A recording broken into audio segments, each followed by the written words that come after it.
Well, right when we think things are about to slow down, Big Brother 26 continues to deliver, giving us easily one of the most wild and unpredictable weeks of gameplay yet.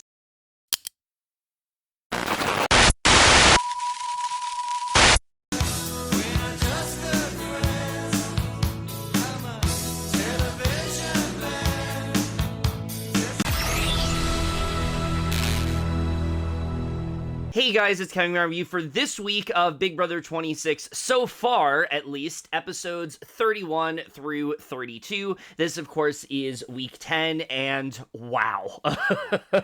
There's a lot to get into with this week. Look, I came into this video, probably a couple days ago, kind of thinking that, okay, this is going to be a lot more straightforward. It's Final 7.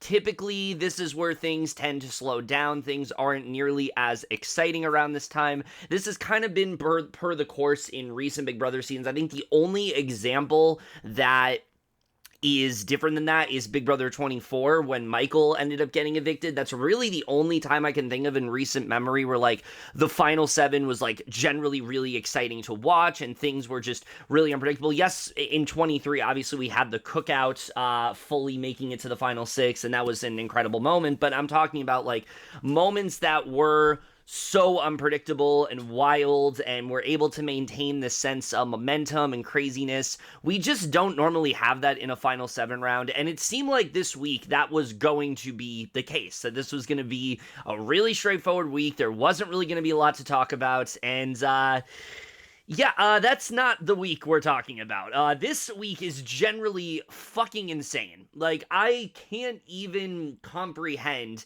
how this all came together, how this all ended up going down. I'm still in disbelief that what happened in this week actually did end up happening, and, we're gonna get into all of that as well as what effect that will have within the double eviction, because trust me, I think that there are some really funny outcomes that could end up going down tomorrow, but we're just gonna go ahead and just jump right into it. So we're gonna start off here talking about Sunday's episode, and look, Sunday's episode is one of those episodes of Big Brother where we've reached the point of the season where there's not as many people in the house, and as a result there just isn't as much going on, and so there's just a lot of filler in this episode. A lot of this episode is taken up not by filler but by lawn sequences of either a comp. We also have Zingbot, other stuff to get through, and there's stuff to talk about, but compared to other weeks there's not as much to really get into, which, I'll talk about all of that. But we're going to start off talking about this HOH comp, and look, I said coming into it that I thought it was pretty clear that the winner was going to be Angela, MJ, or Kimo. It just seemed like they were the ones that were the most locked in, the most steady, and I was kind of right with some of my predictions. When it comes to Angela, she is actually doing pretty well, although the tower does keep falling, and she ultimately decides to lock it in at 25, which I thought was pretty funny because she then spends the rest of the comp basically just waiting for everybody to for their stack to fall, which I thought it was pretty funny that she was able to actually listen into what others were doing, and you could just see just how gleefully she was excited about this. Just her reaction is just priceless, and again, this is why we love Angela. This is why Angela has been such a consistent highlight throughout this entire season. It's moments like this that really do showcase that. We do get some moments where we see Chelsie talks about why she ultimately didn't keep T-Core. She had this conversation with Cam and MJ where they ultimately convinced her that this is kind of just where the house is going, but she wants to try to make up for that by winning HOH this week. Rubina also is very much wanting to win, as well as Kimo. They are fully on justice for T-Core. That's what matters to them. That's what they really want to focus on. They feel like they're sitting ducks and they need to try to win this to try to avenge her. And then you have MJ, who really should not be thinking about winning this at the moment. I mean, I talked about last week how MJ is somebody that I thought was really starting to actually develop a pretty solid game. She was finding herself in the middle of all these different duos. Now that T-Core's not gone, she can be in the middle with Kimo and Rubina, but she can also maintain her trio as well as now have Angela and Leah on her side. So I really felt like maybe she just shouldn't try to win this HOH, but in typical MJ fashion, she's going to do the most suboptimal thing for her game possible. She has this really great confessional where, she feels very good about her positioning within the house. There's like a duo, there's a trio, and there's 2 duos there. And you would think what she would be saying is that she is, completely in the middle of all of it. And as a result, she doesn't want to win HOH. But instead, she wants to try to take one of those duos out, despite the fact that she is in such good standing with everybody. I think that alone tells you the kind of week that this is going to be. The second that she said that, I was like, okay, we're fucking doomed. This is not going to be what we were hoping for at all. Even though at this point I already knew what she was going to do and the terrible mistakes that she was going to make, but we'll get into that. But yeah, I thought that was just, again, a really good indication of how this week was going to turn out for her. There are some funny moments throughout this Cam, I don't know what he was doing throughout this. He's like trying to stack all of them on top of each other and is failing miserably at doing so. It's really just not working out for him in the slightest, and you can see how much that he is struggling throughout this comp, and I thought that was pretty funny to watch. Just seeing Cam struggle and not really know how, what kind of strategy he's trying to do, but kind of just making it up as he goes along. I thought that was pretty funny to watch. Kimo is doing terribly here, as well as Chelsie. Chelsie does not seem to be very good at this at all. And MJ, meanwhile, really feels like she has to win this, not just for her, but also for her construction crew, because if she doesn't win, her construction crew is going to laugh at her about it, and she'll never hear the end of it. I generally, listen, that's all great, MJ, but, I generally feel like you're gonna be fine. I don't think that your construction crew is going to prioritize watching Big Brother, let alone watch an episode of Big Brother where you win HOH. I just don't think that's something that they're going to put a lot of time into, and I just feel like her putting so much emphasis on them, making sure that she wins this HOH for this purpose, it's just kind of ridiculous, and I feel like she just needed to recognize that this was not a good time for her to do it. And we do ultimately get down to the top 3. It ends up being Rubina, MJ, and Angela. Angela is in 3rd place with 25 pieces, although it ended up being 20 pieces because the second she locked in, they all fell down. 4 of them end up falling down, so she only got 20. And then it comes down to Rubina and MJ, and MJ ultimately does win this HOH at 30 pieces. And again, I wasn't surprised that she won. I was more so surprised that she wanted to win this. After the week she just had in Janky World, I feel like this is the last person that should be wanting to win HOH right now. She's dead set in the middle. She can kind of go anywhere. Having to be HOH and put yourself in a position where now you have to make a decision and already choose a path for yourself when you don't really need to yet, I just feel like was really the wrong move for her. And that alone kind of told me that maybe this isn't gonna work out so well. Maybe, even though I was praising her last week, maybe this isn't really gonna be what I thought it was. And of course, we'll talk about all of that. The big thing to talk about here is after MJ wins HOH, Janky has a bit of an announcement because they're still outside. I talked about in my video last week that I was surprised that we didn't get a segment of them coming back from the outside and going inside, and that's because they're not fully inside yet. This was just a comp for Janky World where Janky tells them that essentially they are going to get another free pass to Janky World. He enjoyed all the fun and games and making new friends, and they're freaking out, of course. They have no idea what this means, and then we get one of the most brutal scenes I have ever seen in Big Brother where Janky is literally murdered in cold blood. He's short-circuiting his joints are like slowly being ripped apart. He's being deleted from the system and ends up just dying right then and there. And my God, I mean, what an insane moment this really was. Look, I think we really just need to talk about Janky and really just give our sincere condolences to Janky and his entire family. Look, Janky World was a twist that I thought was pretty fucking stupid, and I don't really think had much of an impact on this season at all, other than just really slowed things down in a way that it didn't need to. But you know, the Janky song, it was contagious in terms of how often it would end up in my head, and there was a lot of dancing and pizza and ice cream. But at the end of the day, Janky just wanted to have fun, and despite the fact that a lot of it was very annoying, he didn't deserve this at all. And I think we just really need to take this time to just mourn the legacy of Janky and what he really did bring to the table. You know, so many people in this world want to bring violence and chaos and just all kinds of terrible shit into the world, and Janky was so refreshing. He wanted to bring this positive and fun atmosphere to the table, and so to see him be punished for this is just really disgusting to see. And I really do think that Ainsley should absolutely pay for her crimes here.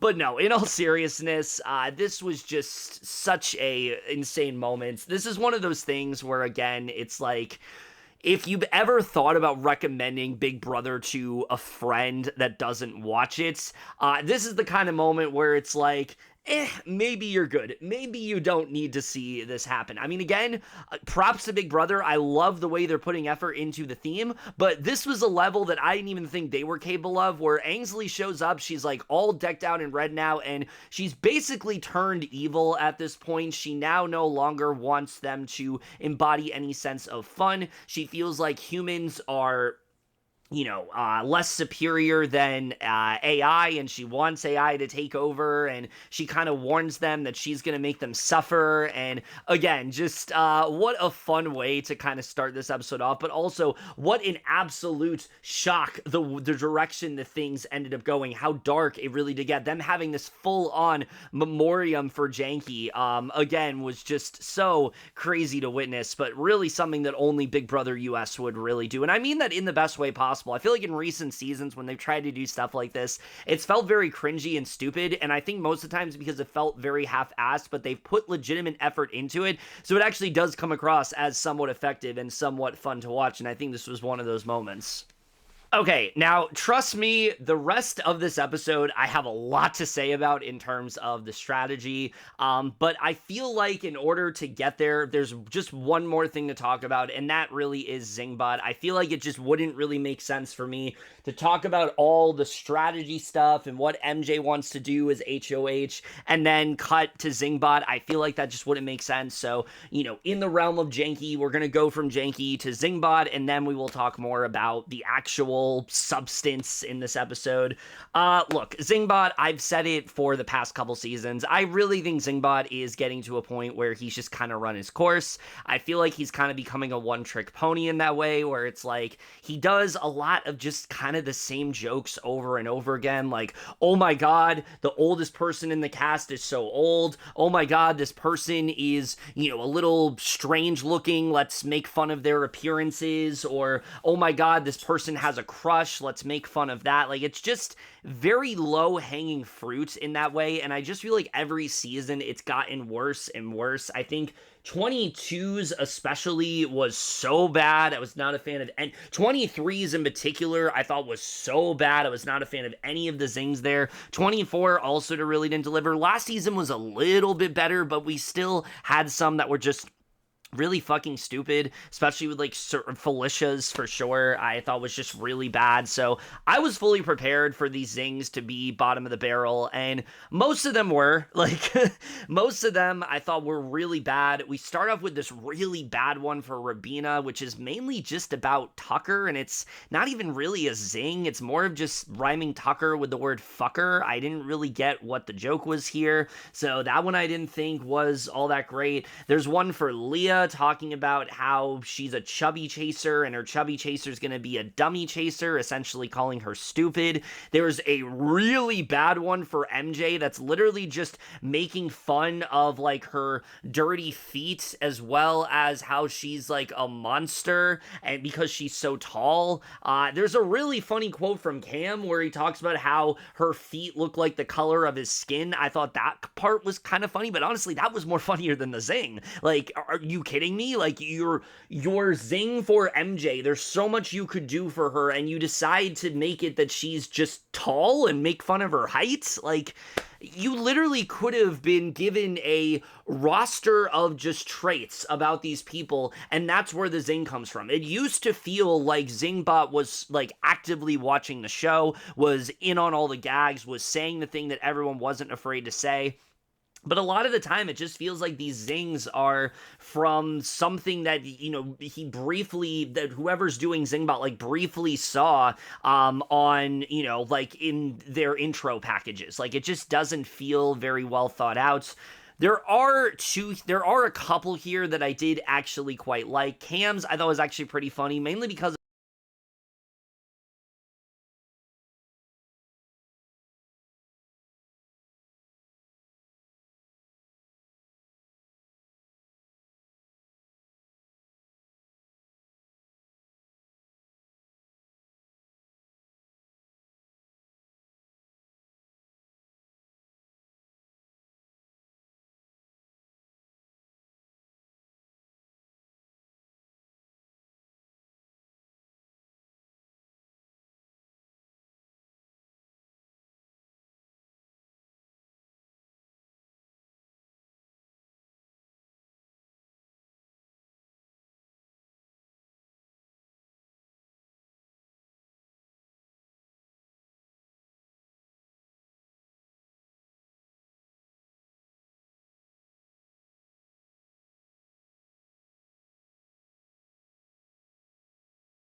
okay, so now that I've gone over all the shenanigans with Janky and Zingbot, let's talk about the actual exciting stuff in this episode, because we got to talk about MJ's HOA train here, which, by no exaggeration, and I know we're not there yet, but just in a vacuum, on its own, there is no possible way for me to look at this HOH and not just say right off the bat that it might just be one of the most unmitigated disasters of an HOH that I have seen in years. And look, this is coming out of a season where we've had some truly awful HOHs. Both the Quinns were horrendous. Cedric's obviously didn't really work out for him. That one really wasn't too good. Leah's last week wasn't terrible. She got T-Core out, but we'll talk a little bit later about how that really wasn't great for her.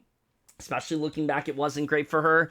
There's really only, it's like Angela and Chelsie are the only ones who had, really good HOHs. Tucker, I thought, had a good HOH.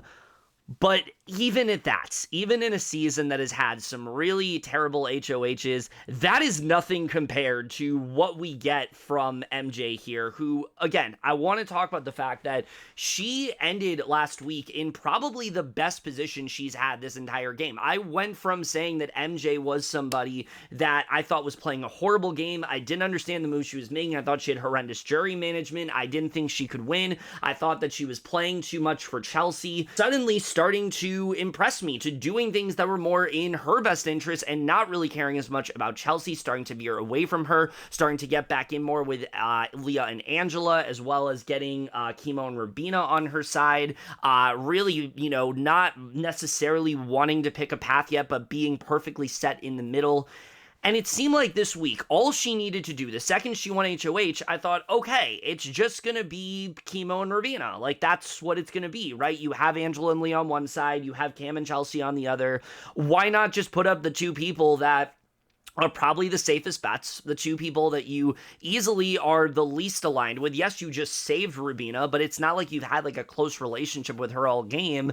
It just would make the most sense to go in that direction, and immediately she drops the ball. Literally the second she starts speaking here, I knew that this was going to be a really bad HOH, and it honestly just keeps getting worse as the week goes on, because immediately her plan just doesn't really make a lot of sense here. Basically, she talks about how she doesn't want to touch Chelsie and Cam, which is fine. She shouldn't want to touch Chelsie and Cam, but for some reason that means that she has to go after either of the duos, and you would think after a week where Leah made the mistake of putting up the Ron trio and seeing the effect that that had on her, that MJ would understand the correct decision to make is to just go after that trio again, making Leah and Angela feel safe as well as continuing her allegiance to Chelsie and Cam.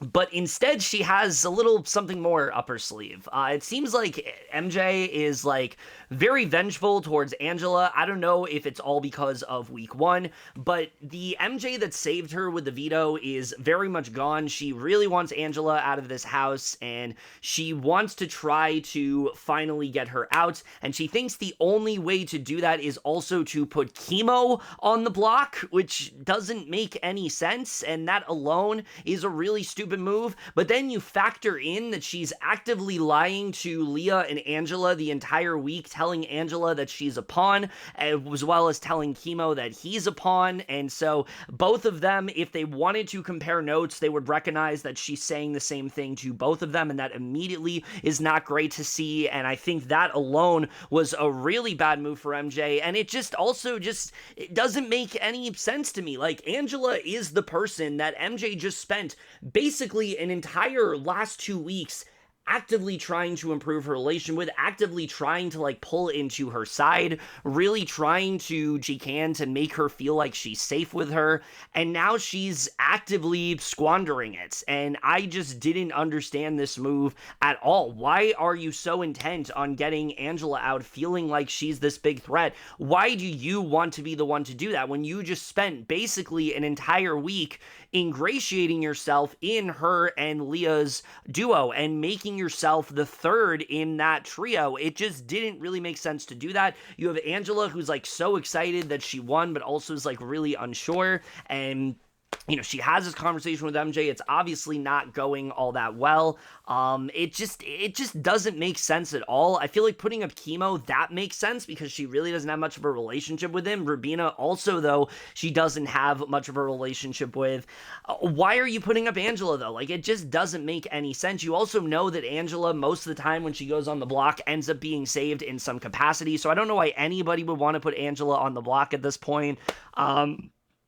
Yeah, just all around, just such a terrible move. And unfortunately, we barely scratched the surface of what made this such a terrible HOH, because this alone is a really bad move. But there's another added wrinkle in there, and her name is Chelsie Baham. And holy shit, I mean, look, I have been a huge fan of Chelsie, especially since the Tucker move. I've been so impressed by the way she's just been able to kind of just dip her toes, like fully dip her toes in the water and submerge herself into this house and like slowly get everybody on her side, kind of create this army of sorts that's just always going to be loyal to her, play this really dominant game.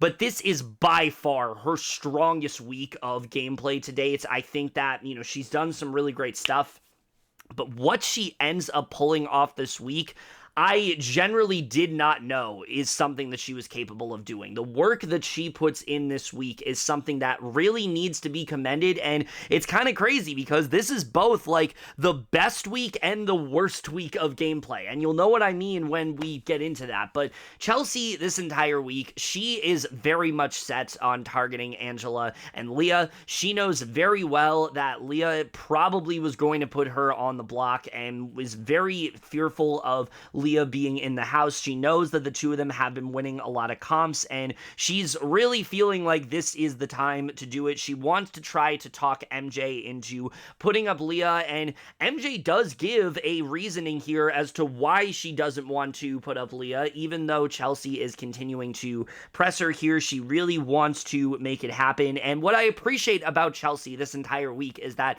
she does not deviate away from this. She doesn't take no for an answer this entire week. And again, it really just speaks to Chelsie understanding the kind of player that MJ really is. And this again is where we get to, I think, probably the most disappointing part of MJ's HOH reign is that it seemed like last week she was really trying to be this more like self-interested player and not really care as much about what Chelsie wanted. Instead, it seems like now that T-Core is gone, she's basically got rid of T-Core, so she now has Chelsie all to herself and can be like Chelsea's second in command and just kind of obey her every move.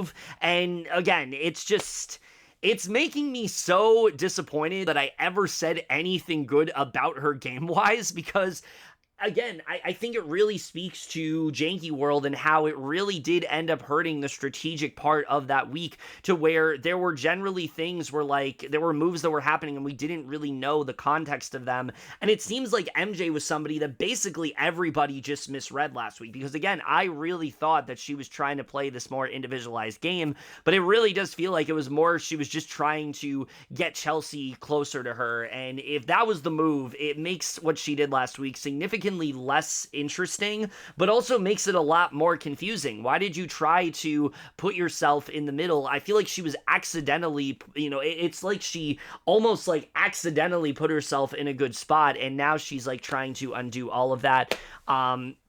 And yeah, I just thought that was all very disappointing. But what I really do appreciate about Chelsie this week is that she is insistent upon this. She wants to do whatever she can to try to change MJ's mind. There's this great cam talk she ends up having where she talks about how, she's always been playing this game half holy, half hood, half righteous, half ratchet, and she wants to pull out that hood and ratchet side. She hasn't really been playing that way. She's been playing in a very nice manner, and she really wants to try to just be a little bit more villainous, a little bit more sneaky this time around, and my god, does she ever, because again, she really does stay on this plan.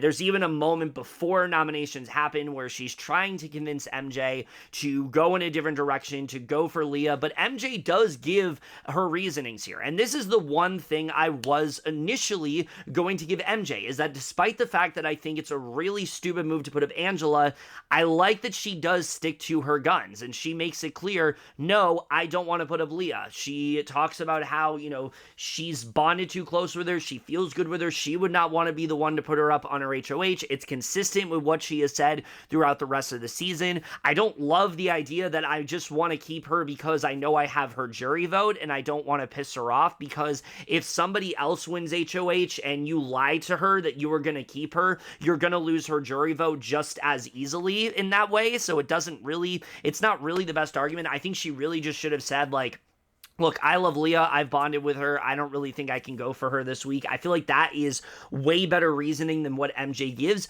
But at least at this point, she is doing what's in her best interest and not putting up Leah. It's certainly not what's in her best interest, but she's not making the absolute worst move in putting up Leah, someone who generally would never come for her in any capacity, despite the fact that Leah, yes, has thrown her under the bus. She would never outright target her, and definitely somebody I think that's good to get back on her side when she just kept her safe last week, when she just tried to improve her relationship with her. I mean, it just makes the most sense to not go for Leah this week. But again, Chelsie is really insistent upon doing it, and I just really like getting to see that within her. I always knew that Chelsie was this capable player. I did not anticipate how capable of a player she was really going to be, and this is what I feel like this season. It's had a lot of great moments, but strategically there just really hasn't been a lot, and I feel like this is kind of reminding us of like what we really want to see. This is the kind of stuff we get excited about strategy wise. This is the kind of stuff that I always look forward to, and I really liked getting to see Chelsie just really sink her teeth into this week and make sure that her agenda was pushed as much as possible. I think it was just really incredible work from her, and again, we haven't really even gotten into what she ends up doing so well this week. And really, I mean, Chelsie and Cam do some great work in this conversation with MJ. They try to throw anything in the thing in the book that they possibly can. They talk about this deal that Leah had with Brooklyn early on in the game, this final two that MJ didn't know about. They talk about the fact that she only expresses loyalty to those who have power, which is very much the game that Leah has played, very much just kind of, sucking up to whoever that HOH is, and it's kind of worked out for her in that way, and that's kind of the game that she's been playing. They talk about how she had final twos with Joseph and Quinn, but that she didn't have a final two with Cam or a final two with her, and so you can see that this is kind of Chelsie, Cam as well, but mostly Chelsie planting the seeds to really make this happen. But at this point, it's not effective, and MJ is still pretty adamant about not going after her this week. But we do eventually get to MJ's nominees, and she does end up going with Angela and Kimo. Really bad nominations all around. I don't know why you don't just put up Kimo and Rubina. The way you'll have so little blood on your hands at that point. I know it's Final 7, but when you are playing the middle, you don't want to get blood on your hands. You don't want to show your cards. You want both sides to feel good with you. And the way you do that is to not initially nominate them. If you have to renom them, okay, you're out of options and that's what you have to do. And then you have to pick a side. But initial noms, there is no reason why this should not have been Kimo and Rubina. You would end the week in a place where like Angela and Leah are gunning after Cam and Chelsie, and Cam and Chelsie would be gunning after Angela and Leah. And that's a great position for you to be in because neither side is coming at you. Yes, whoever survives of Rubina and Kimo are coming after you, but it's much more likely to get that person on your side because they stayed and they're kind of alone now and they need allies than for you to target somebody that you just spent an entire week trying to build a bond with and are now actively just potentially throwing to the wolves. It just didn't make any sense whatsoever. I think it is significantly worse than Leah's. Yes, Leah's HOH was not great, and I think there were definitely some key mistakes that she made, but at least she was consistent. At least she picked a path in what she was trying to do. MJ just fundamentally does not understand what she needs to do for, that's in her best interest, and just makes the worst move after the worst move this week and isn't doing anything to really help herself. She keeps talking about this week how she wants to try to advance her game, but every move she makes is one that is constantly plummeting her game and making her closer to someone that could potentially win, to someone who could literally get targeted next week. So yeah, just really bad nominations all around here. All right, the only other thing to really discuss here is Leah, who I gotta say, I've been a big fan of Leah these past couple weeks. Really frustrated by how she's played these past 2 weeks, and this week in particular, it's just really annoying because she is recognizing to Angela that she thinks that she made the wrong move. She thinks that Chelsie is this really dangerous player. She's playing both sides and she doesn't really know what to do. She doesn't really feel good with anybody in the house but Angela, and it's like, you had your chance last week. Like, you knew this was the right decision. You literally said to Angela 2 weeks ago that you were going to put up T-Core and Chelsie, and you backed out of it. And at this point, like, one, I'm glad that Leah is recognizing that she did the wrong thing. I like that she has that self-awareness, but it's just really frustrating just because of the fact that, like, I wish that she would have arrived at this conclusion last week and this whole thing could have been prevented. Now, does that mean I want Chelsie out? No, I love the game because we don't get the amazing gameplay from Chelsie that we get this week if Chelsea's gone.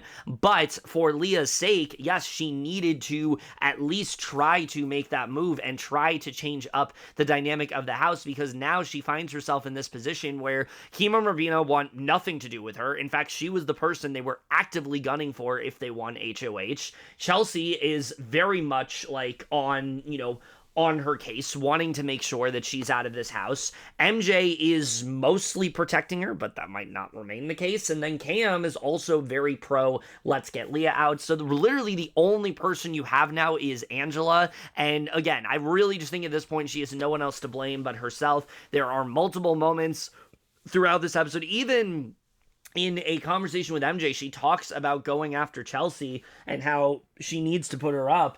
Again, it's just like she really should have tried to do that work, and instead she picked the wrong side, and she's now realizing she picked the wrong side, and there's absolutely nothing that she can do about it. And, what I will say is, if I didn't feel any sympathy for Quinn when it happened, I can't feel any sympathy for Leah, because it's kind of the same thing where it's like, you knew the choice you needed to make, and you knew the consequences of what that choice would be, but you still made that choice, and now here you are, and it's just completely haunting at you that you made the wrong choice, and there's nothing you can do about it. And yeah, so it sucks. I hate that Leah's in this position, but I'm more a little bit miffed at the fact that she didn't just go ahead and make that choice last week, because I think her overall positioning in the house would be wildly different if that was the case. All right, so now I'm going to go ahead and get into just the things that we didn't see, and I really only have 2 things here, because again, at this point of the week, as many weeks, it seemed like things were going to be relatively straightforward. It didn't really seem like this was going to be a week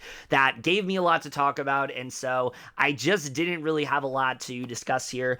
The first thing to really talk about is, we know that MJ wanted Angela out. We know that Angela is her target. But I don't think the episode really understates how much MJ really wanted her out, because she didn't just want Angela to, go out and be blindsided. No, she also wanted to, be the first HOH to break a tiebreaker and to break a tie and send Angela out and say some really, I don't remember exactly what she was going to say, but she was going to say something really shady as she walked out the door, and it's just like, oh my god, MJ, what the fuck are you doing?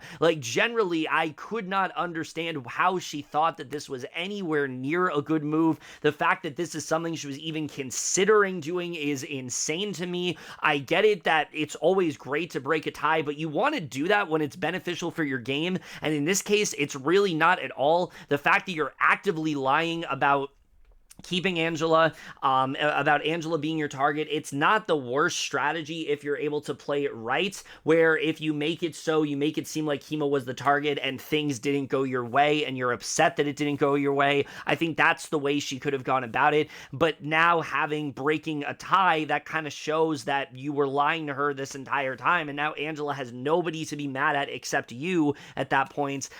So yeah, again, just MJ just loses the plot this week. I think that's the best way to describe it. I don't even know if she had it, to be honest, because what I thought she was doing last week, she clearly was not doing, and so I don't even think I can really give her that much credit anymore.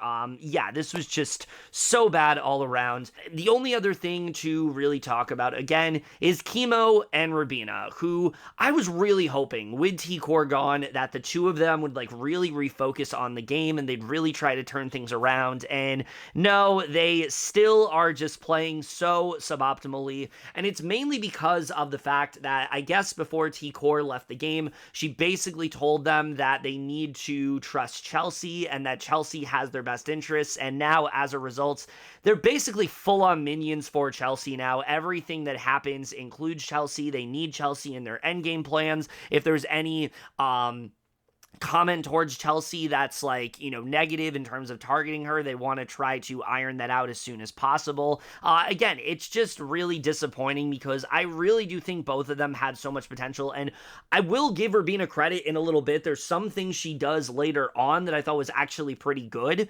But for most of the week, both of them are just, I enjoy watching them. Like when they're just sitting around singing these songs and just having a great time, bonding with Cam over musical theater, like that is fun to watch. I do enjoy that. But again, I said it last week, if they would put the amount of effort and the amount of passion that they did into writing these songs, I think they could be just such dangerous players. But it's the fact that they just don't really want to do much of anything. It just makes it really hard to root for them in the end. I like them as personalities. I think they're really fun to watch. I don't love the whole good people thing and talking about how, they're the best people. They don't need to win the game. They're a great group of friends, and that's what matters. I don't really like that whole thing going on. That's not just unique to Rubina and Kimo. That is talked about a lot throughout this week. I think it's just kind of getting down to the wire, and there's a lot of repetitive conversations happening. But I just really wish that they would be playing the game a little bit differently. And I get it that they're mad at Leah for what she did, but, Rubina does try to work a bit with Angela, but it's not really much of anything. Kimo does try to somewhat work with Cam, but the problem is they don't really have anywhere to go at this point, and they don't really do anything to try to improve their positioning.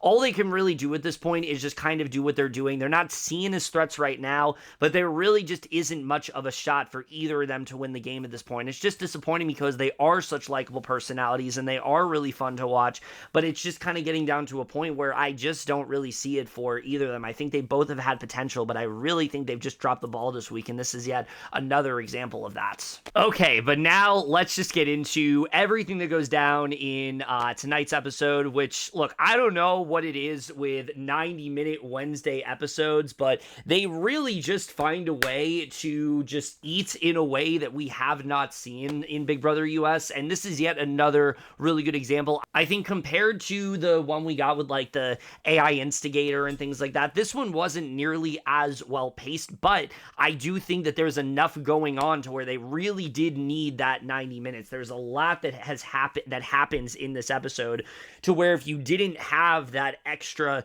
half an hour to really give us a sense of how we got here, I don't think it ends up being nearly as effective. But we're just going to go ahead and jump right into it because, my God, there's a lot to discuss here. I think we'll just go ahead and start off by talking about just some of the things that we see as reactions to the veto ceremony. MJ is kind of discussing how Angela needs to go before she does because she doesn't want to make her resume any longer. She's winning comps, she's been taken off the block, and she wants to try to cut her off on the knees. And again, if you wanted to make this move, you get somebody else to make this move. I just don't think MJ making this move is beneficial for her at all. You are losing an ally. You are losing a jury vote. You're so concerned about losing Leah's jury vote. You're also going to lose Angela's jury vote.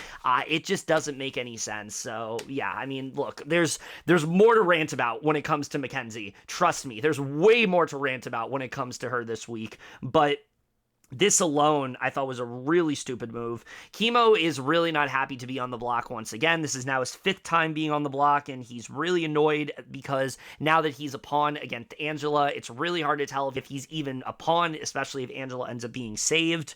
Angela, at this point, she's just fed up at being a pawn. She really thought that she could avoid this. She had a glimmer of hope, but that it wouldn't be her.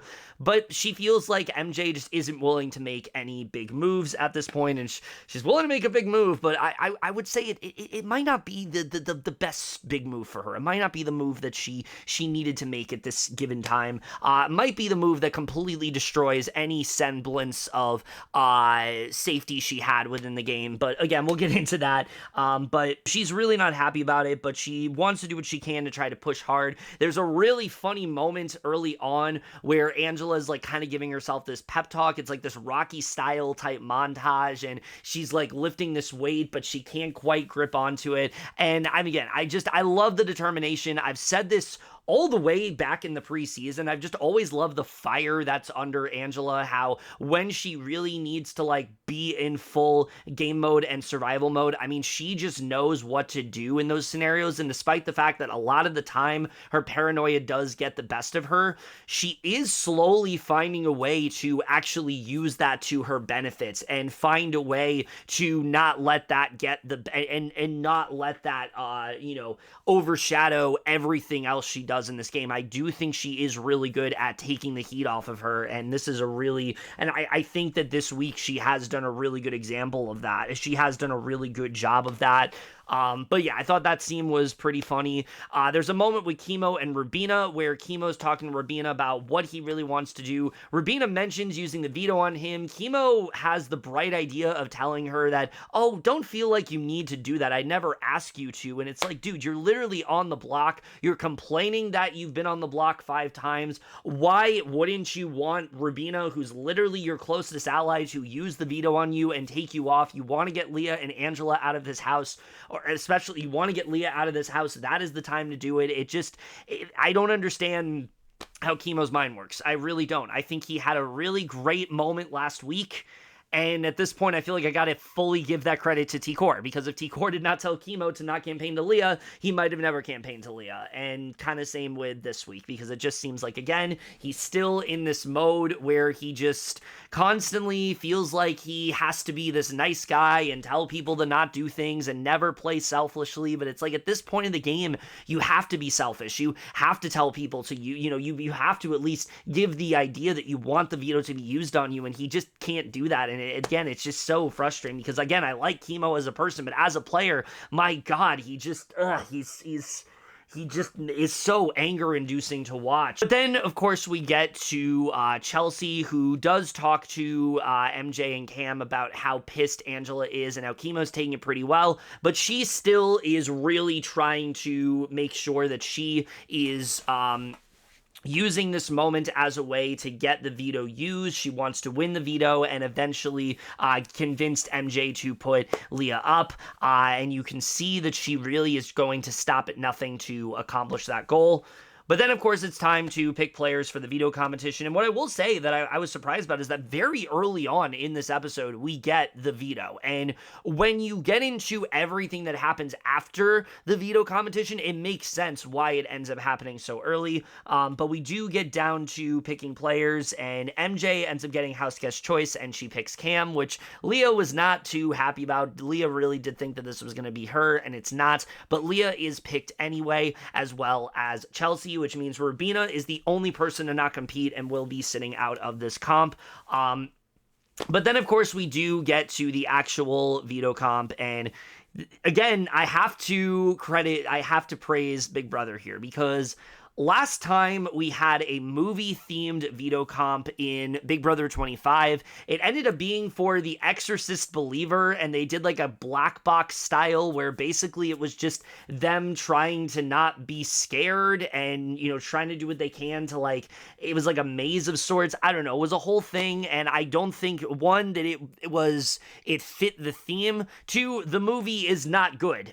So, as someone who is a big movie reviewer, I like the fact that we go from The Exorcist Believer to an actually really good-looking film in The Wild Robot, which, one, I think is way more appropriate for the theme of this season. Works really well with the whole AI theme that they've been doing, but also there's so much more that they end up doing with it. But basically what ends up happening is MJ tells everybody that whoever ends up winning the veto will also get a chance to see an exclusive screening of The Wild Robot, which, oh my God, I'm literally seeing that movie today. Holy shit. I know, crazy. Kevin seeing a movie, a new release on a Thursday, especially, that's never happened before. That's such a random occurrence. That's never something that he's ever done before in his life. But No, in all seriousness, very excited for the Wild Robot. Really wish that I was able to join the house guests in their viewing of it, because this is one of the rare times where they're watching a movie that I actually do have a lot of interest in. Most of the time, they're watching stuff that isn't that great. This time around, they're actually watching something that looks really good. That's not Exorcist Believer or fucking Dear Evan Hansen. So yeah, even though at the time I was excited for Dear Evan Hansen, but that's a whole other, that's a whole other story. I'm getting sidetracked here. Let's just get to this veto comp, which I actually did like quite a bit, because again, we go from this comp that was very overly physical to still at Final 7 mostly having equitable comps. And I think it's so great this late in the game, we are still able to have mostly like puzzle and strategy type comps. And this comp is actually a really interesting one. Basically, they have to listen to all these different sounds from animals and they have to try to translate it into English. There's like a translator out there that they have to use, and there's like 3 different tasks they have to accomplish, and if they're able to complete whoever completes all 3 tasks the fastest is ultimately going to win the veto. There's some fun moments here. We do see Angela just really freaking out, really getting overwhelmed by all the different animal sounds, and you can see how much she is flopping. Cam as well is doing so bad at this comp. Look, I really do want to see Cam win a comp at this point, but I just don't know if it's going to happen. I really don't. I don't think this is a season. I think last season he would have thrived. There's a lot of physical comps, and I think he would have done great. But this season, when things are a lot more equitable, until they start implementing more physical type stuff, I don't think he's going to get it. So I think we kind of just have to accept the fact that Cam is not going to be a comp beast. I've heard some people say they think he's throwing it. I just don't believe it. He keeps saying that he wants to win, and he just isn't getting it, and I don't even believe it. There's even a funny moment before this where, like, Makensy's hyping him up and telling him to try to win the veto, and he just couldn't do it. Leah does, and so I thought that was a fun moment to see. And I also like that though this comp, yes, was kind of stretched out, I didn't feel like it went on for too long. This didn't feel like OTEV where they had nothing else to show and it took up the bulk of the episode. No, they did it early enough to where I didn't feel like it dragged down the episode too much, and there was so much else going on that I felt like they actually did breeze through it pretty quickly. But ultimately, we do get to the top 3 results, which end up being Chelsie, Leah, and MJ, which, oh my god, what an interesting result this is. You have Chelsie, who we know is going to try to convince MJ to use the veto to put Leah up. Leah, who absolutely will be using the veto to make sure that Angela's taken off. And then MJ, who at this point it seems like is probably not going to use it and probably shouldn't want to win anyway. But it comes down to the 3 of them, and ultimately, with a very impressive time of 9 minutes and 12 seconds, MJ wins the veto. Already, usually, most of the time, when you're talking about really bad HOH reigns, a lot of the time it is when someone is winning more comps than they need to, and I think this is like the perfect example of that. Like the fact that MJ even won this veto alone, I don't really understand it. I get it that she wanted to make sure that Leah didn't win, so Angela came off and then she didn't have to put up Rubina, but I don't think she realized that like putting up Rubina would not be that bad for her game, would not be that terrible of a move, and I don't understand why she felt so inclined to win this veto when I think in the grand scheme of things she really didn't need it. She had other options. She even was flirting with the option of putting up Cam and Chelsie, which that would have been insane if she actually did that. I think one of them probably ended up going at that point. She does win the veto here, and this is where things get interesting, because at this point, she is pretty adamant that she's not going to use it, and it seems like that is going to be the case. She remains firm with Chelsie. Chelsie is trying to get to her, trying to ask her, like, reasons why she wouldn't put up Leah at this point, and again, MJ just says that, like, morally she couldn't do it. She's trying to play this faithful game. She's trying to be as honest as possible. She doesn't think she has the heart to do it. I hate the fact that she wants to play such an honest game, game. I hate when people want to do that, but that's a recruit for you. But regardless, again, I like the fact that still she is adamant here. She is making sure that she's doing what she knows is best for her game. She's not putting Leah up. She has her reasonings for it, and she's sticking to her guns. And the thing is, like, this entire season has been crazy when it comes to vetoes. Most of the time, the nominee is winning a veto and end up taking themselves off, or we have someone like, say, Tucker winning and using it on Angela, or someone else using it on Angela. And I just thought that once MJ won, that this was like probably the most surefire sign that this was going to be the first veto this season that wasn't going to be used. It just seemed like that made the most sense. That's the direction that things were heading in. And as usual in Big Brother 26, nothing is ever that straightforward. And well, let's just dive right into all of that. Because as this is all happening after MJ's won the veto, well, actually, this was before MJ won the veto, but the episode kind of makes it seem like this was afterwards. But Leah ends up striking up this conversation with Rubina and really trying to do a lot of damage control here. She admits the fact that she does not like the way the last week played out. She wishes that she went in a different direction in targeting Chelsie. She didn't want to go for the trio, and she's really feeling this sense of remorse and really wants to try to move forward. She wants to kind of use this as a way to work with Rubina. And this is what I will say to this. I don't think that inherently, on paper, this is a bad idea. I think this is actually good what Leah is doing. If she comes into this conversation talking to Rubina about how she really hates the fact that she put her on the block, she wishes that she didn't go in that direction. If she were to have more time, she would not have put her up last week, and she doesn't want her out of this house. She ultimately, let Chelsie and all of them get inside her head, and all of them are letting Chelsie get inside her head. I think this could actually be really effective, but there's two major issues here. One is that that's not really what Leah ends up saying. I don't think Leah does a great job of making it clear to Rubina that she wishes that she didn't put her on the block, and she wishes she didn't put Decor on the block, and that she wants to work with her moving forward. She doesn't really do that. Instead, she kind of is just, it felt more like she was venting to herself and not really talking to Rubina. Like, this literally could have been anybody, but because Rubina was in the room, Leah was the one venting to her about it, and there's not really much Rubina can say in this conversation other than, okay, yeah, I understand. But I think the second biggest issue is that she does this before the veto ceremony, and it reminds me a lot of what Angela was doing with Tucker when she was like outing all the things that he was doing, really concerned about his relationship with Rubina and just really trying to throw him under the bus.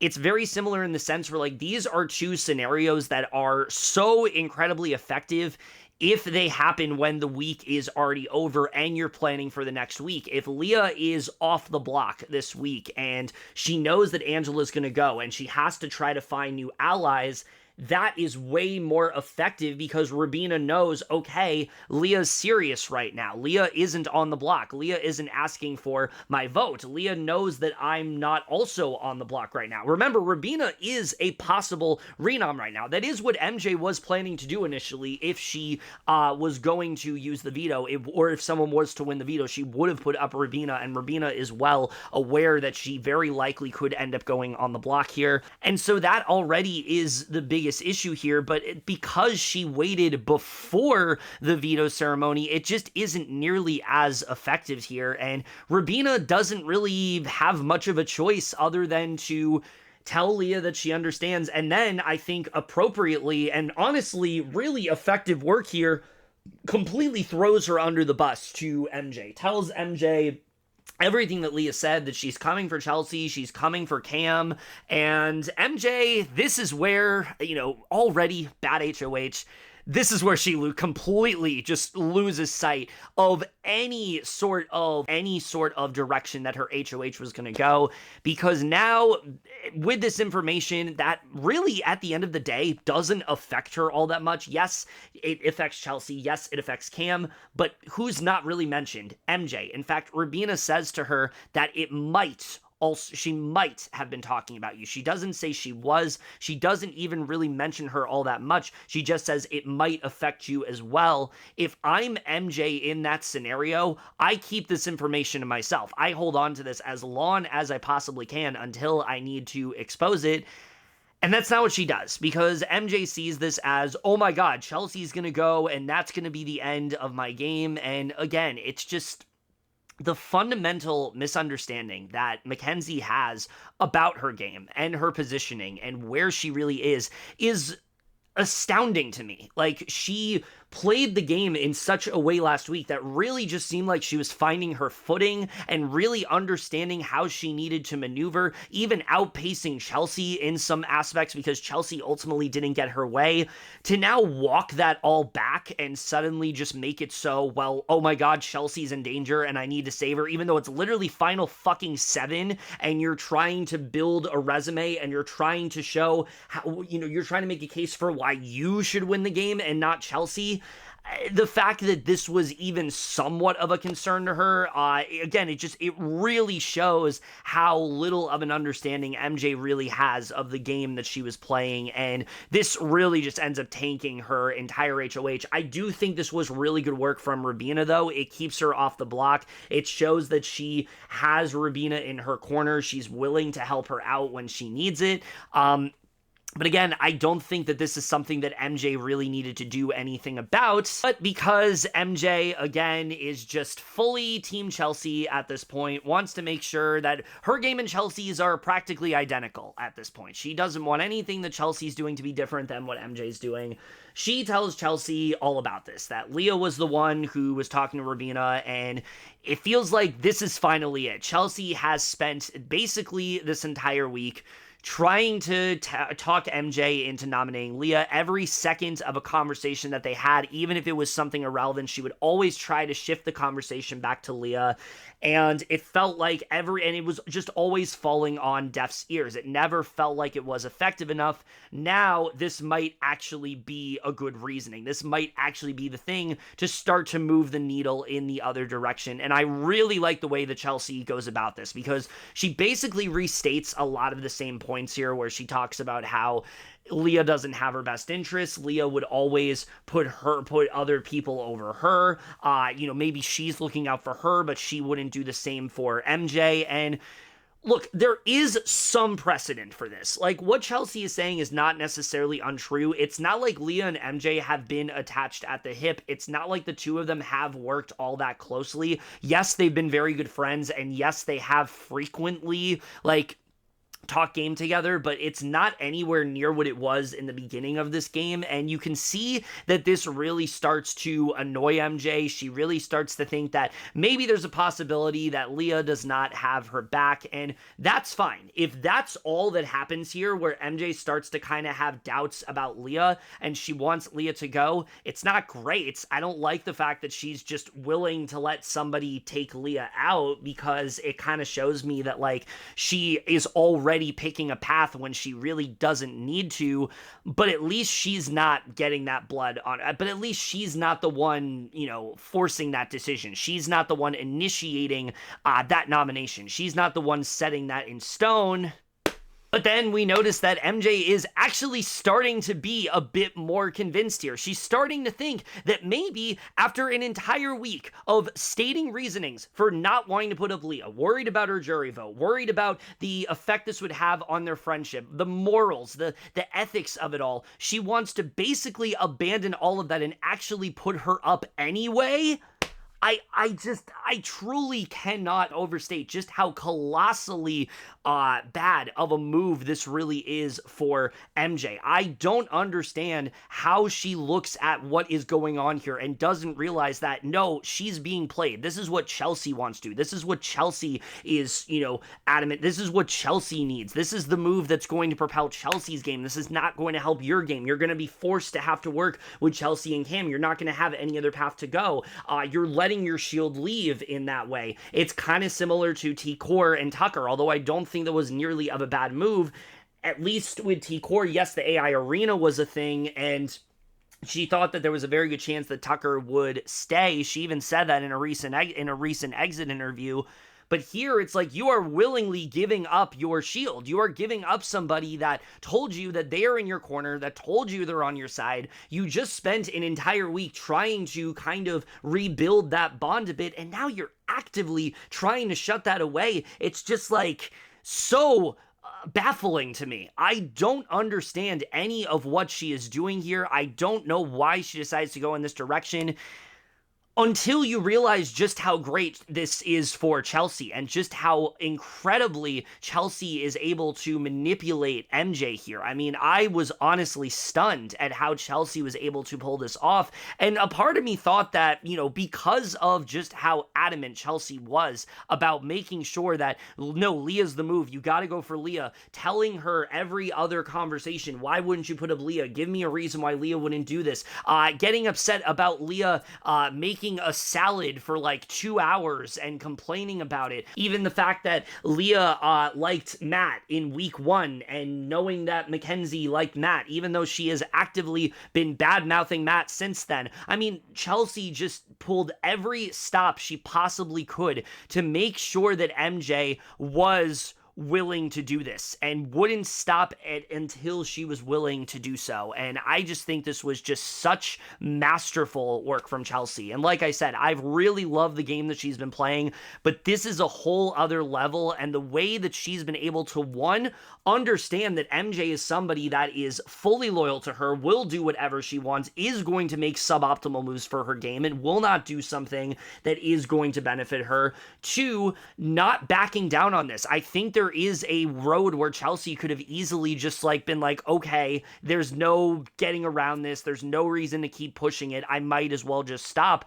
But she didn't. She kept going for it, and she kept trying to find every possible reasoning to make it happen. And she finally was able to arrive at it. And it's just so impressive the way she was able to pull this off. Yes, I do give credit to Cam somewhat for backing her on it, but come on, this is Chelsea's move through and through. This is the kind of move that pretty much is the move that wins you the game. You are getting out your biggest opposition. I've said it before, this Chelsea's biggest, I think, misstep in week 2 was not recognizing that she needed to put up Leah. The round that Quinn went, she needed to also put up Leah, and the fact that now she does not have to be the one to do it. She has somebody like MJ in her corner that she can now get in, that she can now get in her head and make her and kind of finagle her into putting up Leah in that way. I just think is phenomenal gameplay, and I don't think is something that can be overstated enough. And I feel like, here's the thing, yes, this is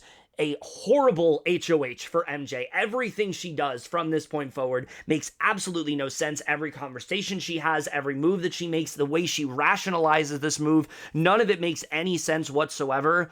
But I feel like we cannot let that overshadow just how impressive of a move this is for Chelsie. I think both things are very important to hit upon, showing the best and worst ways to play Big Brother. And I think it honestly just really encapsulates this season, where on one hand you have this really great strategist in Chelsie who is just really taking advantage of her positioning at this point. I think a lot of it has been her great social game and the way she's talked to people and the way she's gotten them on her side. But now, this week, she knows there's a goal that she needs to attain. She needs to make sure that Leah is out of this house. She knows that Leah is her biggest threat. And now that MJ is in power, someone that has been on her side, she wants to take full advantage of it. She knows that MJ made a move 2 weeks ago that was not beneficial for her game, and now she wants to make a move that's even worse for her game, and she'll stop at nothing to do it, and that's exactly what she ended up doing. And again, it's just so impressive to watch. I've seen a lot of criticism this week about how, Chelsea's just playing with a really dumb cast, and I feel like if that's the case, you also have to say that about Derek, you also have to say that about Vanessa, you also have to say that about many other players that were able to implement similar tactics in the way that Chelsie did. And yes, maybe Chelsie is in a interesting situation where nobody's able to detect the fact that she is the one behind all of these insane moves, all of the machinations of the house. Nobody's able to recognize that she's the one behind all of that.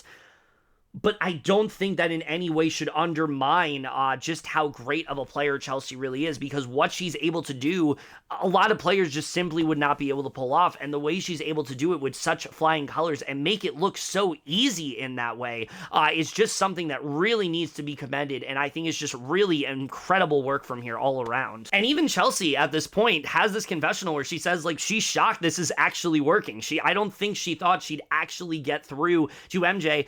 I mean, I didn't even think that this would happen. Like, there was a part of me that was thinking, okay, maybe she'll end up folding, but I really just didn't think she'd actually go ahead and do it. When I heard rumblings that MJ was going to put up Leah, I was like, no, you're fucking joking. There's no possible way she's going to go in that direction. She's not going to do something that's stupid. And Chelsie actually got her to do it, and I think that is just absolutely amazing. But the one other big thing to talk about here is this scene that ends up happening that could have potentially saved Leah. Really could have, if things went a little bit differently. There's this conversation between Angela and MJ. MJ's kind of talking to Angela about how she's unsure what she wants to do with the veto. At this point, she is actually pretty set on what she wants to do. We'll talk about it a bit more in what we didn't see, but she was pretty set on what she was going to do at this point. She knows that she's not going to use the veto on Angela, but she kind of wants to trick her into things she does. Again, I don't understand why she needs to blindside her. I don't understand why she needs to make her think that that's the case, but whatever, we'll get more to that in what we didn't see. But basically, this is simultaneously outside. There is this conversation with Chelsie, Kimo, and Rubina, and they're kind of just laughing it off about just Leah and how they don't understand how she thinks that, you know, she can talk to Kimo and Rubina and that it's not going to get reported back to her. There's a mention in this conversation as well about MJ and how stupid she is to buy into all of this, and Leah, meanwhile, is taking a nap on the balcony while they're doing this, and she ends up waking up and overhearing this conversation, and the second that I saw this on the feeds, I was like, holy shit, this is so good. This could actually be the thing that maybe saves Leah. This could make MJ's HOH so much infinitely worse. She has now made this decision. It seems like she's going to go in this direction, you know, and Leah's going to recognize that, like, her suspicions of the week are correct, and instead, she doesn't hear anything. She hears her name, and that's kind of it, and this was disappointing for me. Again, I'm not a big fan of a lot of the things that Leah does this week. I think she just plays the week a bit too quietly. She doesn't really make them, you know, she doesn't really try to take advantage of a lot of the bonds within the house, and I think a lot of her conversations just don't really go anywhere.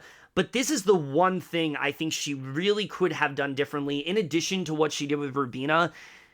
I think in this situation, you know, she knows that Chelsie, Rubina, and Kimo were talking. I don't know why you don't just say that MJ was also included, and you say something along the lines of, like, I'm really paranoid, I'm worried that they said something about you as well, and that you're being played, and that you're putting me up. If you have that suspicion, why not just try to make something up? Now, I know that Leah's not that kind of player. Leah's not somebody who's able to kind of lie through her teeth and do it in a successful way. People are, you know, able to catch her in a lie, and she's not nearly as skilled as maybe you want her to be as a player. But I was just really hoping that she would do that here, because I thought that would have been so fun to watch. But ultimately, this doesn't really go much of anywhere other than MJ's really sketched out at this point. She doesn't even know if she actually wants to go through with this, if this is the correct move. She's worried that, you know, she's freaking out that Leah overheard something. Meanwhile, there's this really humorous scene of Rubina, Kimo, and Chelsie. They're scrambling. They're trying to figure out what to do. Rubina is, like, telling them to say, like, unicorns and rainbows or something as a way to distract from the fact that they're saying anything, which is so much more suspicious, mind you, if you start doing stuff like that. Chelsie even goes as far as to, go onto the balcony just to see if the sound was clear enough to where Leah could have detected what she said. The whole thing is just so great. I love the way this segment was depicted. I love the way they ended up showcasing everything. I mean, to me, this was probably, like, the big highlight of the episode. I think this was just such a well-edited sequence. I love the way it happened when it was on the feeds, and I think I liked it even more the way it was done in the episode. It just sucks that it ultimately, like, doesn't really amount to much of anything, but it did admittedly make for some intrigue here. Angela, though, is a little bit more suspicious of what's going on. She thinks that it's pretty clear that Chelsie, Kimo, and Rubina were talking behind her back, and they were trying to do something to essentially get Leah as a renom, and you can really see how this is starting to kind of get Leah a little bit suspicious as to what's going on here. She does talk to MJ later in the night just about how weirded out she is and how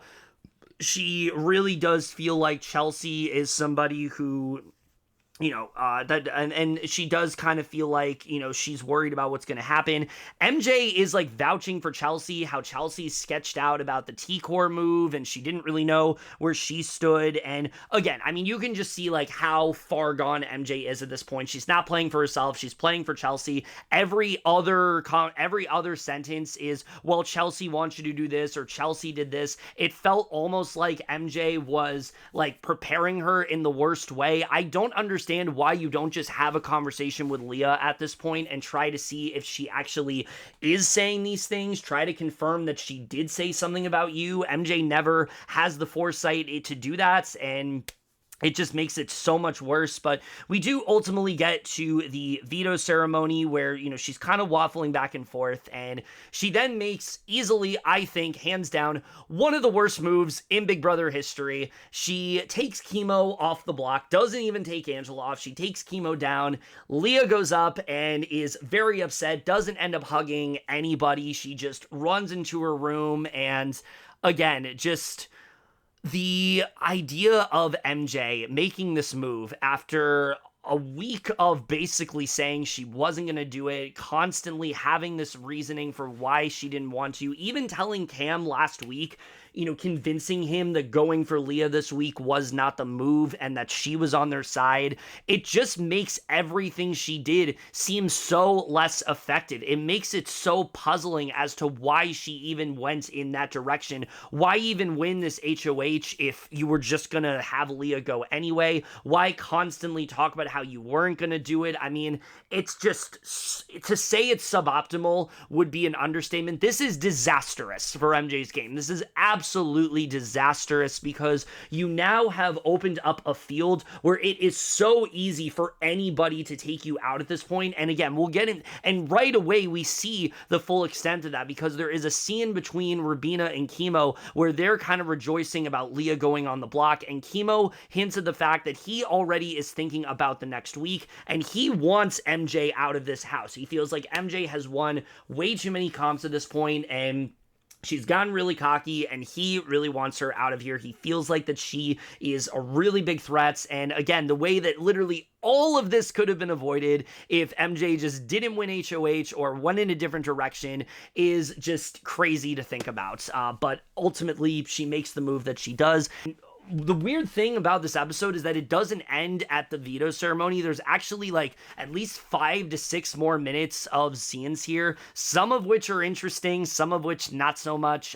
We do get this really good scene with Angela and Leah where she talks about how, she's freaking out. She wishes that she would have just put Chelsie up last week and not sent T-Core out, went in a different direction, did what she was going to discuss with Angela, but she knows that there's not much she can do. And again, I like that Leah is recognizing that she is at fault for this. She's not blaming anybody else. She knows that she is the reason that she's in this position. Again, I just wish that she made the move. I just wish that she would have just done what she knew was the right thing to do, because again, hearing her constantly say she was going to do it and not do it is just so frustrating to witness. But they do have this conversation, and the episode ends on this really strange note where basically there's all these cryptic message from an AI Julie. We saw pre-season that there was this deep fake Julie out there, but we were all kind of speculating when is it going to be used, and it hasn't been used until now, where we finally do see all these message from deepfake Julie talking about Ainsley and how Ainsley is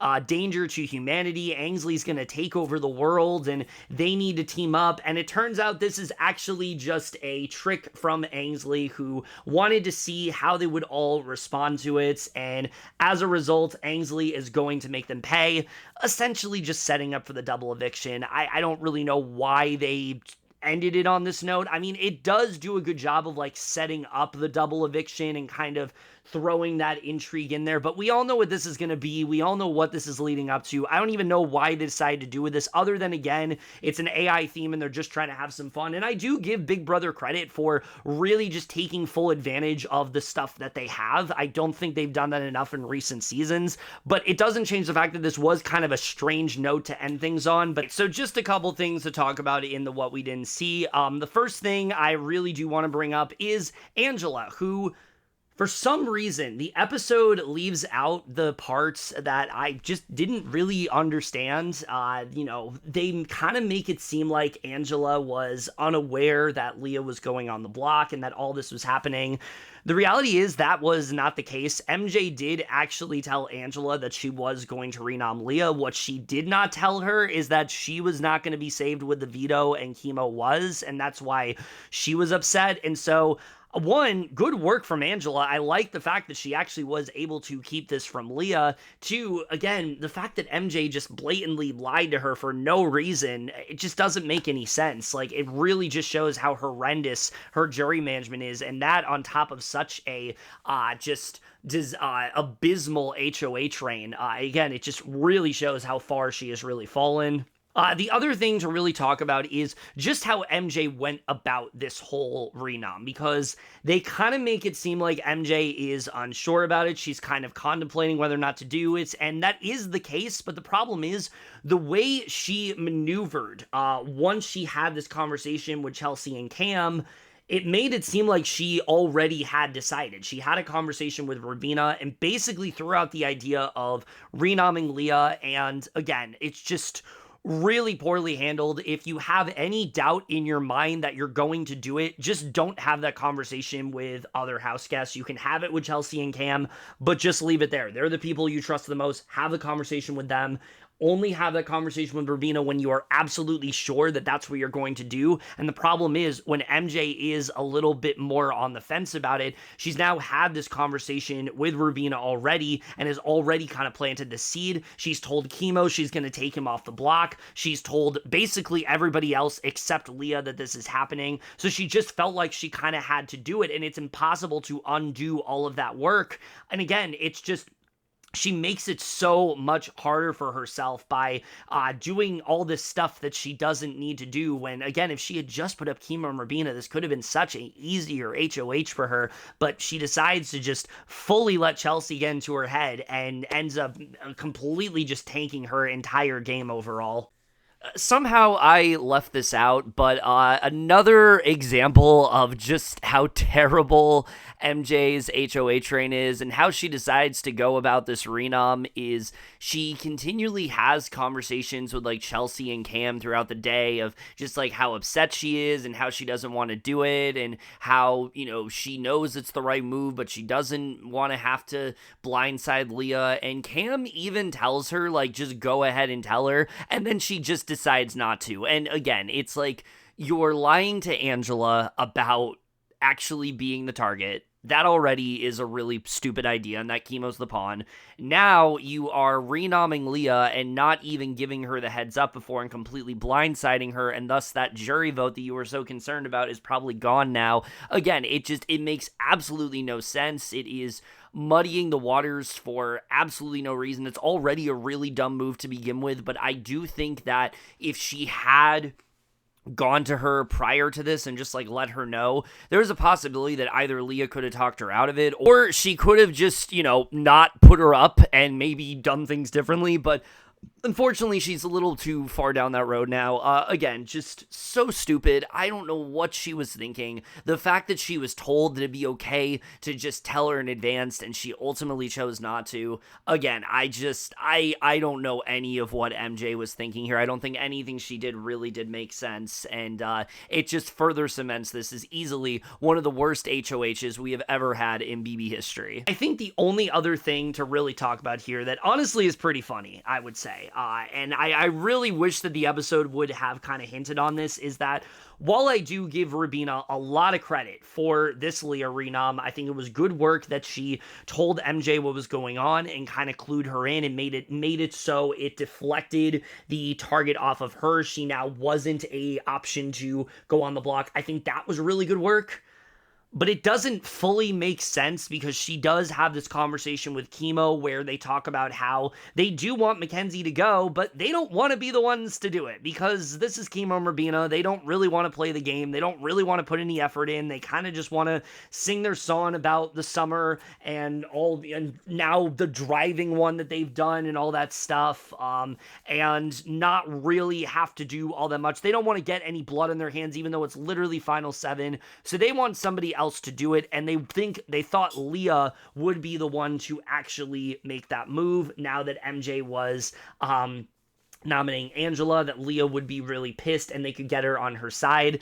And that's the one part I'm just a little bit confused about. I don't understand why you would expose what Leah is saying if you also want to try to get her on your side. It just doesn't really make a lot of sense, but that goes for the majority of the house guests this year. Even Chelsie has made some questionable moves. There's nobody in the house that has played a truly flawless game, but again, the logic just doesn't really make a lot of sense to me. It's just very questionable. I do think this was a good gameplay week for Rubina. I like the way she was able to use this information against Leah and, do it in, use it to her advantage. I think she did a good job with that. Again, I just don't understand why she even decided to expose her if she also wanted to maybe gain her on her side. It just didn't really make a lot of sense to me overall. All right, so now let's talk about the double, because unlike most videos I've done, we have not seen the way the rest of this week plays out yet, even though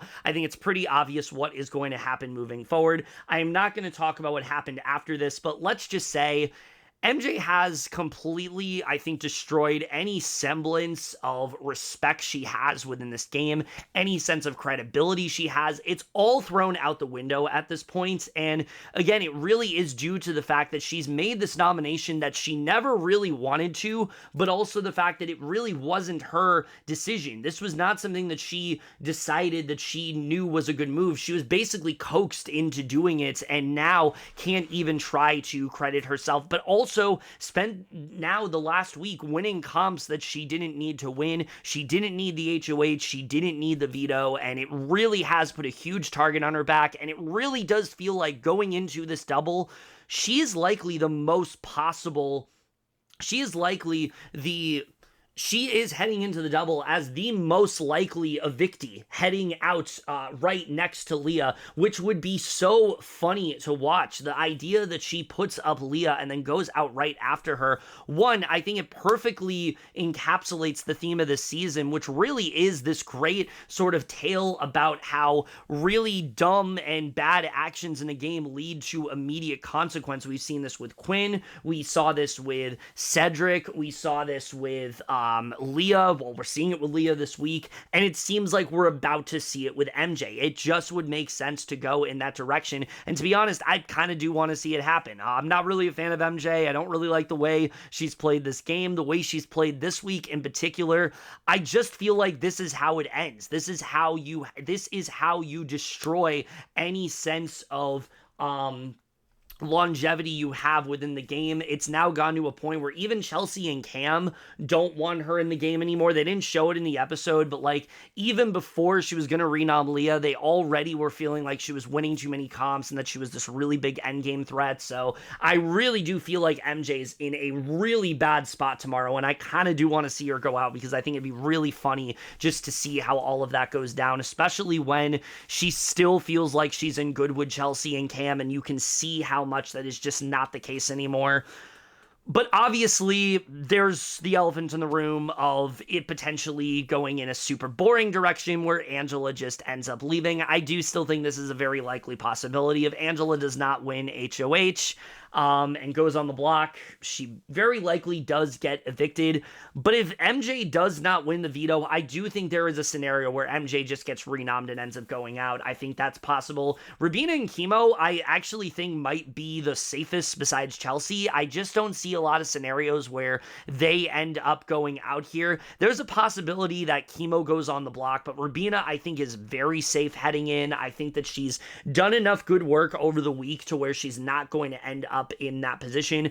Cam, I do think, has a good chance of going on the block. There's multiple people who would do it, and we've kind of heard that be a possibility. One of the things that Chelsie was pushing to MJ is that Angela, Leah, and Cam were really close, and so I could see a scenario where it's like Angela and Cam. I could see a scenario where it could see like Kimo and Angela. Like, I could see combinations of that, but I really do think Chelsie is 100% safe, really, in any capacity, and it's so impressive the way that she has been able to do that. She came into this week losing an ally, somebody that was so blindly loyal to her, was going to take her to Final Four, somebody that she didn't want to vote out, and has now ended the week in probably the most dominant position she has been in the entire season. She literally has everybody wrapped around her finger. Everybody wants to take Chelsie to the end, and if they don't, they see Chelsie as the person that they need on their side. They don't see Chelsie as somebody